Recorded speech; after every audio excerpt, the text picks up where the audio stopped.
일견여고는 한국어로 처음 만났는데도 오랜 친구처럼 느껴진다는 뜻의 고사성어입니다. 일견여고는 역사 이야기에서 유래된 성어로 그 기원은 춘추 좌시전 양공 29년, 기원전 544년 기록에서 찾아볼 수 있습니다. 이 성어는 초면에 서로 마음이 맞아 마치 오랜 친구처럼 친밀감을 느끼는 것을 의미합니다. 오나라의 공자인 계찰은 뛰어난 재능과 덕행으로 존경받았으며 그의 아버지인 오왕 수몽은 그를 후계자로 삼고 싶어 했습니다. 그러나 계찰은 왕위를 굳게 사양했고 결국 그의 형제들이 차례로 왕위를 물려받으며 마지막에 그에게 왕위를 양보하려 했지만 계찰은 끝까지 거절하고 연능으로 숨어 농사를 지었습니다. 이후 계찰은 여러 제후국을 방문하며 외교 활동을 펼쳤는데 황하 유역의 나라들은 오나라를 오랑캐 땅이라며 무시하는 경향이 있었습니다. 그러나 계찰과 접한 그들은 그의 박식함과 인품에 감탄하며 존경심을 표했습니다. 계찰은 정나라를 방문했을 때 자산을 만났는데 그들은 처음 만났음에도 불구하고 마치 오랜 친구처럼 마음이 통했습니다.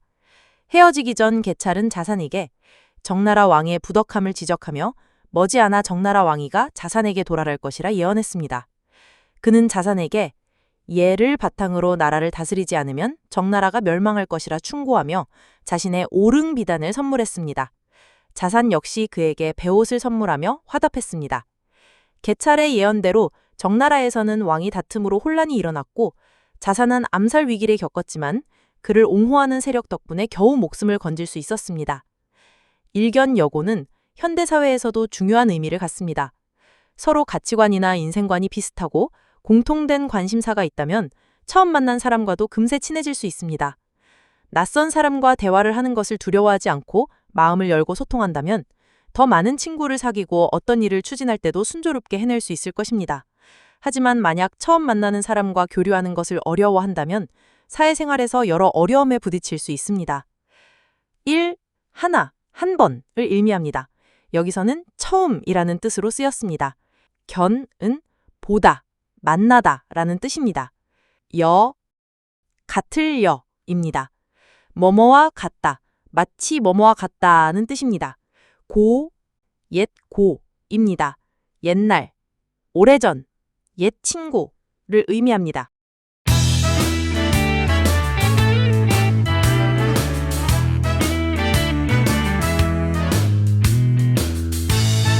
이 성어의 기원, 가장 유명한 건 역시 춘추시대로 가야겠죠. 네, 맞아요. 좌전. 네, 좌전에 나오는 오나라 공자 계찰하고 정나라 재상 자산, 이 두 사람의 만남 이야기가 제일 많이 언급되죠.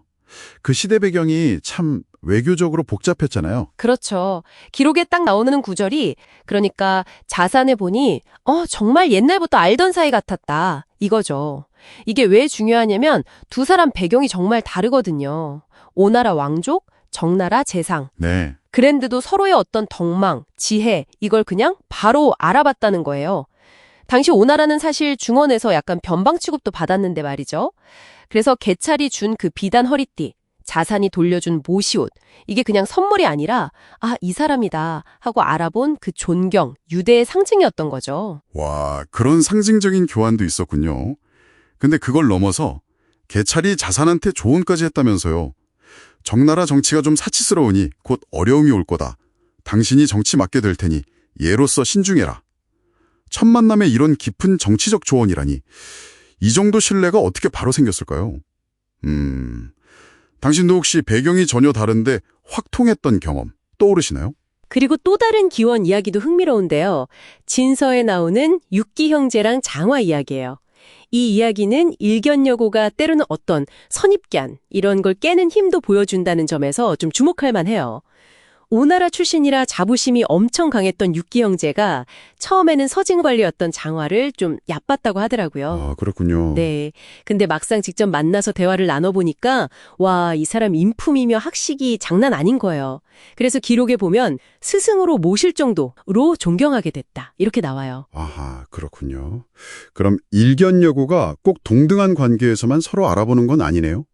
오히려 두 번째 이야기는 약간의 그 부정적인 첫인상을 넘어서서 상대의 뛰어남을 딱 알아보고 존경하게 되는 어쩌면 더 극적인 연결일 수도 있겠어요. 결국 중요한 건 배경이나 뭐 첫인상 이런 게 아니라 그냥 즉각적으로 느껴지는 그 사람의 깊이, 본질 뭐 이런 걸까요? 바로 그겁니다. 일견여고는 단순한 친근함, 그 이상이에요. 뭐랄까, 마음이 통하는 친구, 우리가 지기라고 하잖아요. 그런 지기를 만나는 그 첫 순간의 강렬한 인식, 거기에 가깝죠. 핵심은 서로의 그 핵심 가치관이나 성품이 통한다.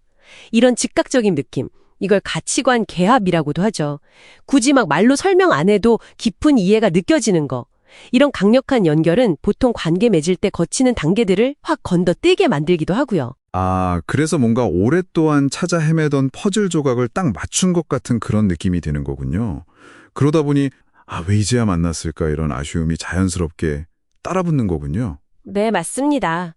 이런 감정은 우리가 그냥 피상적인 관계 말고요. 진짜 진정한 연결을 얼마나 갈망하는지 보여주는 것 같아요.